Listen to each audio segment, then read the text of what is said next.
The Middle Ages were the time of the formation of the European world. In 476, the last Roman emperor of the West abdicated before Odovacar the Ostrogoth. By the year 800, when Charles, king of the Franks, was crowned emperor at Rome, waves of unceasing barbarian invasions, those of the Goths, the Langobards, the Franks, had dispersed the former population, with the Italics, the Gauls, the Iberians, the Celts, to result finally in the development of new European nations and new national languages. Christian doctrine became the basis of unifying Europe, the cornerstone of medieval culture with all its strikingly high artistic achievements. Medieval art was almost exclusively ecclesiastical, and its center of activities was the church. Architecture concentrated on creating a house of God, thus incorporating various types and objects of applied art: liturgical objects, carved holy images, liturgical books, gospel, psalter, sacramentary, and others, with their precious decorated covers. They were made at first predominantly in the monasteries, often commissioned by noblemen, and executed sometimes by monks, sometimes by laymen. But side by side with ecclesiastical workshops, the secular crafts developed more and more actively, especially from the 11th century, working now to decorate the big new city cathedrals, now to satisfy the great demand for objects of private devotion, as well as for adorned weapons, furniture, sumptuous tapestries, and cloths. Craftsmen, often of great creative power, produced works of rare perfection for the wealthy. Many such works are displayed in the medieval section of the Hermitage collections.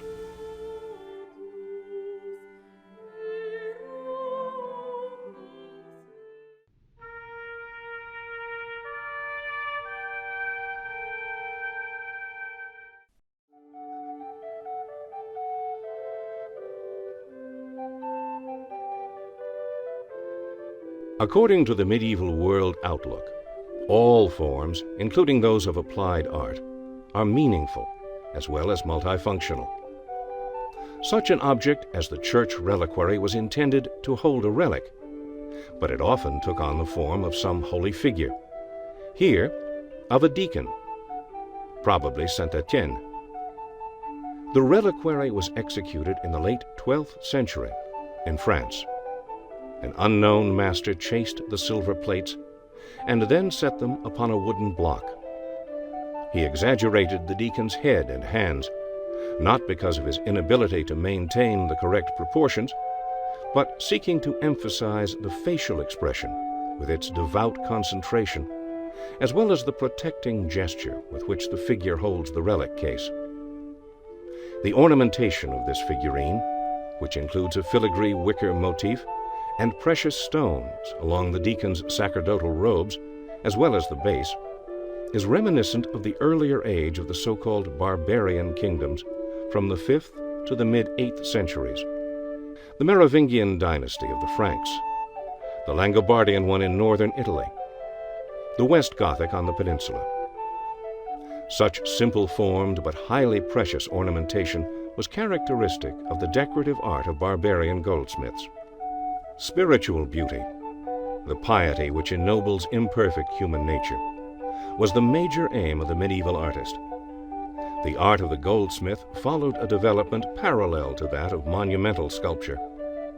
Severe monumentalism, characteristic of the Romanesque style, is distinctive in this small statue, but it is already combined with a more subtle treatment of the facial expression. The body is merely a type, but the face achieves individuality, for from the very beginning of the Gothic style, the demand for the portrayal of mental qualities led to the expression of psychological values.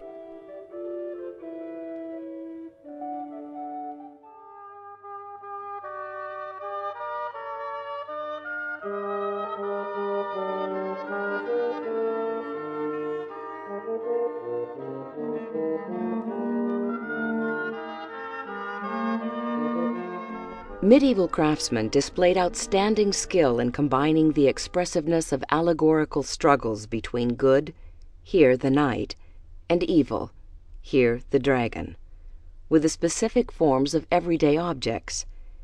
In this bronze ablution vessel, 2 knights' locks of hair, done in the fashion of that time, serve as 2 spouts for water.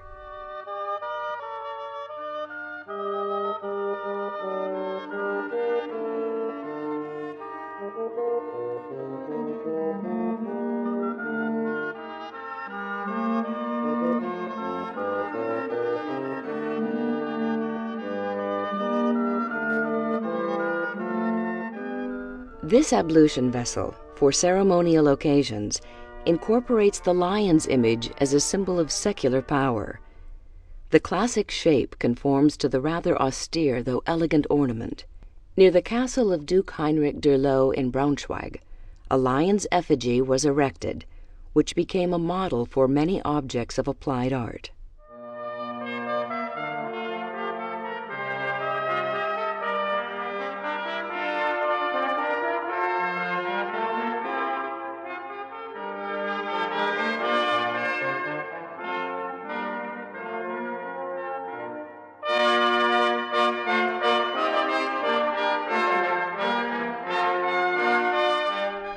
This ablution vessel incorporates the figures of Aristotle, standing on all fours, and Campaspe, who is riding on his back. This affirms woman's power over man. Campaspe was a renowned courtesan during the rule of Alexander of Macedonia, whose teacher was the philosopher Aristotle. Her beauty is difficult to determine here because of the typically medieval schematicism of the representation.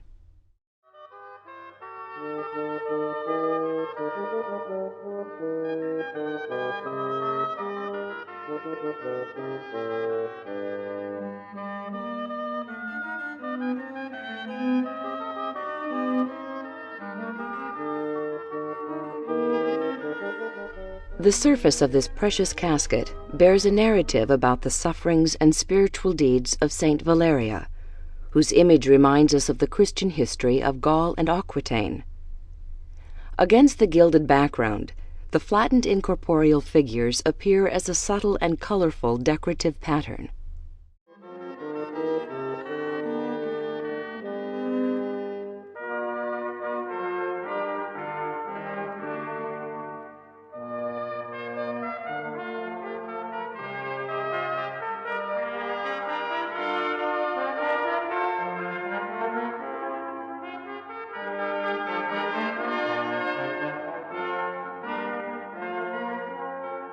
This molded reliquary is a rarefied example of medieval craftsmanship.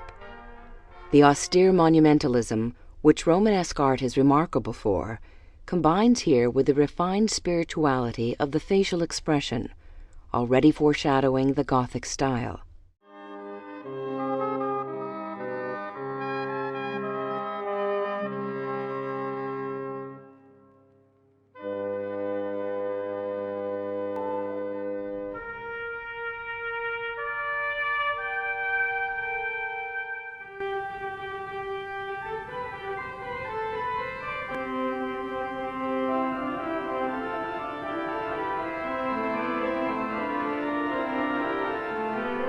The grandiose Gothic cathedrals were raised to soaring heights, stressing the vertical principle in the compositional rhythm to attain an imaginary space, elevating man's mind into the supernatural sphere. The image of the Gothic cathedral was represented in 1474 by the master Hans Risenberg from Tallinn. He created a silver reliquary, or monstrous, in Latin monstrare, intended to display a relic.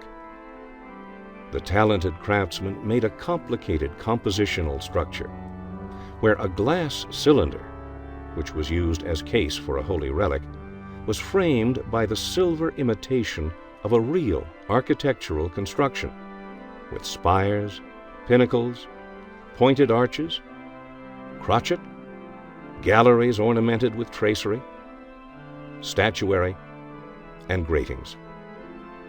The skilled hands of this goldsmith turned metal into smart silver tracery, which one can compare with the most perfect stone tracery in the ornate structure of Gothic cathedrals, in the system of which, as is known, medieval sculpture began an existence independent of architectural functions.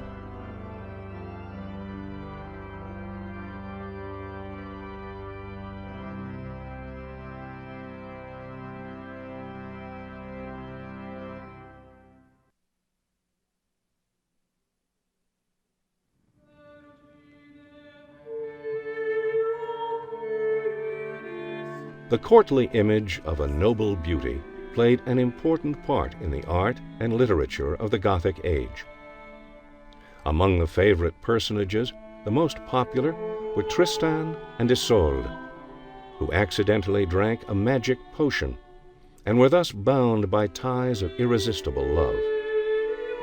Their story is represented in 5 plates with exquisite ivory carving, which were made by German craftsmen in the mid-15th century.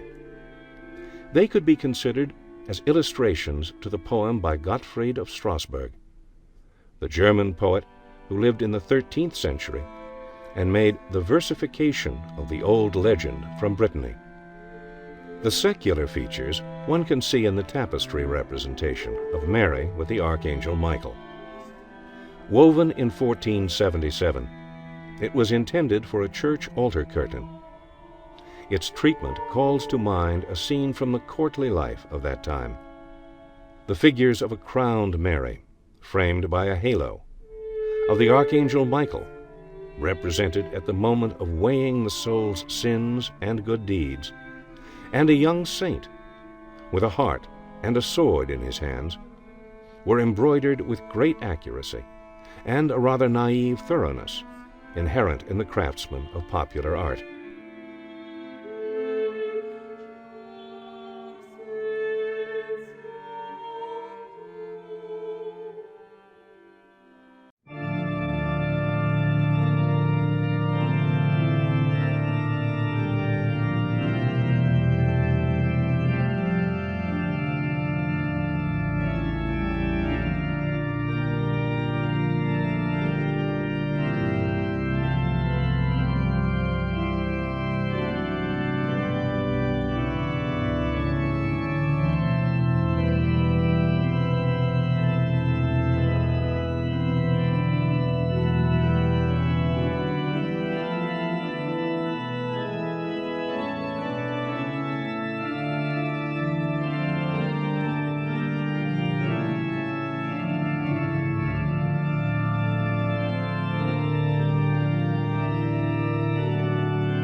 This earthenware vessel, covered with glaze of metallic lucidity, the so-called luster technique, represents a splendid example of the rare Alhambra vases of the 14th century. They were named after the palace of the last Moorish rulers of Spain, Alhambra, in the basement of which the first of these vessels were found in the 16th century. The Hermitage vase was found in the 19th century.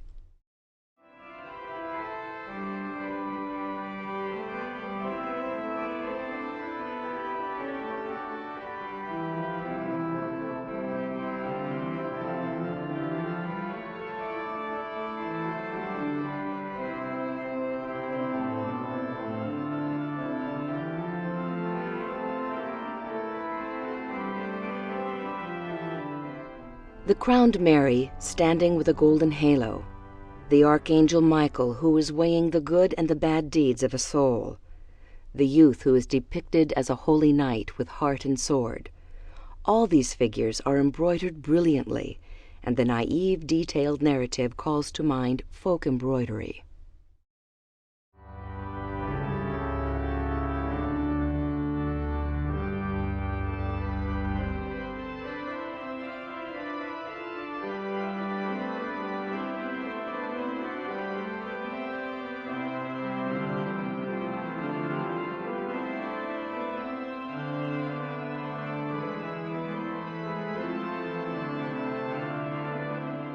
The big head, with its immovable face and the heavy forms of the figurine itself, are full of solemnity and mysterious force. This statuary, carved of ivory, was meant to express the transcendental spiritual beauty, which was the only aim of medieval art.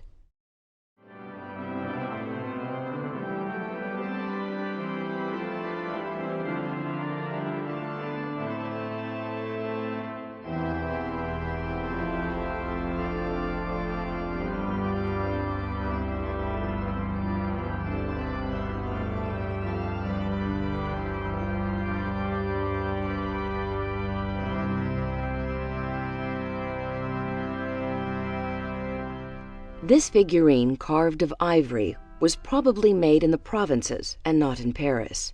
The Gothic subtlety and the slightly secular appearance of the crowned Mary were the rather rough naivete of popular art.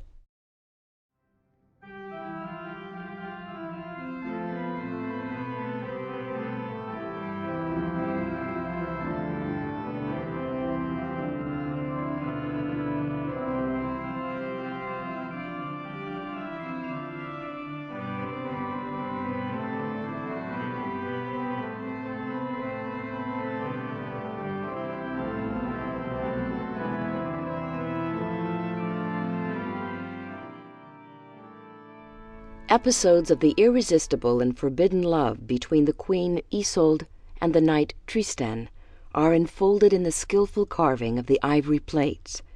These plates probably adorned the casket of a noble lady.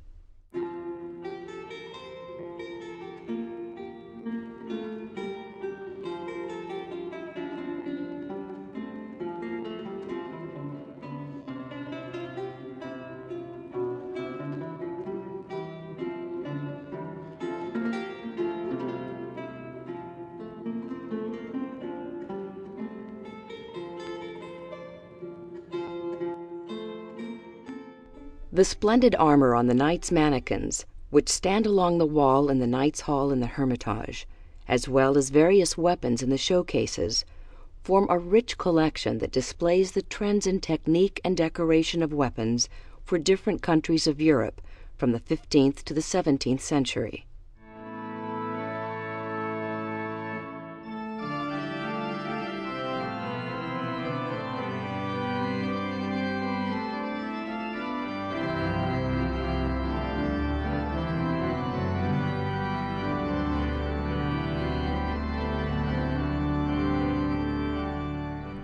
This reliquary, commissioned for St. Nicholas's Cathedral in Revel, now Tallinn, was meant to display holy relics in the course of a liturgy. During the capture of Revel by the Russian army in 1711, this monstrance was taken by Prince Alexander Danilovich Menshikov, then passed to the private museum of Peter I, where it remained till the end of the 19th century.